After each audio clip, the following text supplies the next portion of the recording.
Welcome to the Chris Game Room.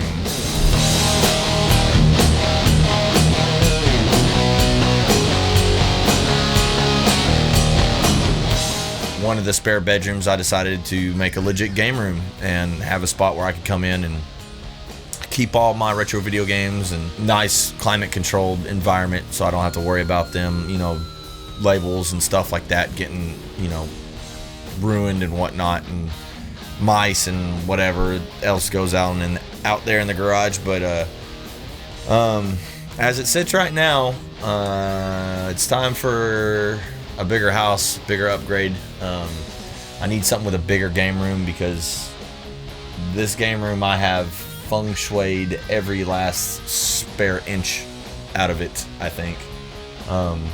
Got the 64 display behind me with all the retro kart games and pretty much my whole gaming collection. And I've got the Nintendo action set that I bought. That box is minty. But got the Nintendo box up there, my PS2, my VR, PlayStation VR, Nintendo Power Pad, an boxed Atari 5200 that I got in a lot for basically nothing. Got that up there. Just some various boxes and whatnot.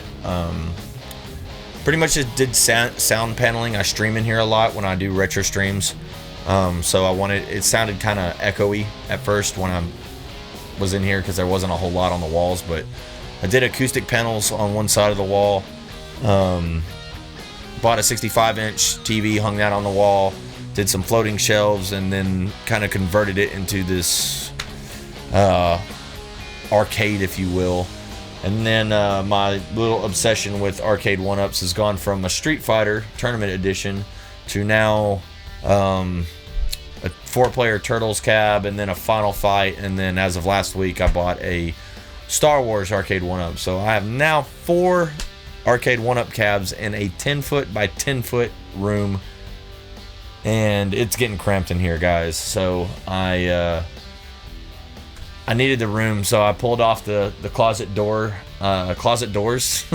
off the closet, and stuck 2 of the arcade 1-ups in the spot where the closet's at, so they're still playable, but it gives me enough room to move around. Really the only other cab that I have that's on display is the Turtles cab. That's kind of like a centerpiece in the game room. The Star Wars cab is in this kind of like nook area when you first enter the game room.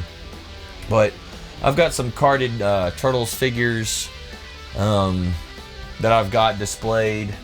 I've got this awesome Turtles in Time. It's actually it's like a banner. It's like a flag. It's fabric. They printed it on fabric. But I found that on eBay for like $18. And I saw it. I was like, I have to have it. So for $18, I couldn't ask for anything more. It looks great under the UV light. Got my Ninja Turtles, my Mikey Ninja Turtles cutout that I got last year at Retro Palooza. Let's see what else we got going on in here. We got the modded Xbox. That's what we're going to play all our arcades and stuff on. It's got everything. It's got everything on it. Like, between my modded Wii and my modded Xbox, like, I don't need any other games, any other consoles for retro. It's like, it's got it all. But got LEDs around most of the top of the ceiling, and color changing this, and lasers, and this is a 10-foot by 10-foot retro blasted little room, and I love it. I mean, this room's so small that when I turn on all the arcades and all the lights and everything, this room gets hot pretty quick. Like, there's like a good 5 to 7 degree difference between this room and the rest of the house, because there's so much electronics in this room. It's pretty much a fire hazard. Like, there's, the Christmas Story where the dad's plugging in the Christmas tree and there's like 100 plugs on one plug. It's pretty much what this entire room is based off of. So, but yeah, other than that, that's the game room. And chill.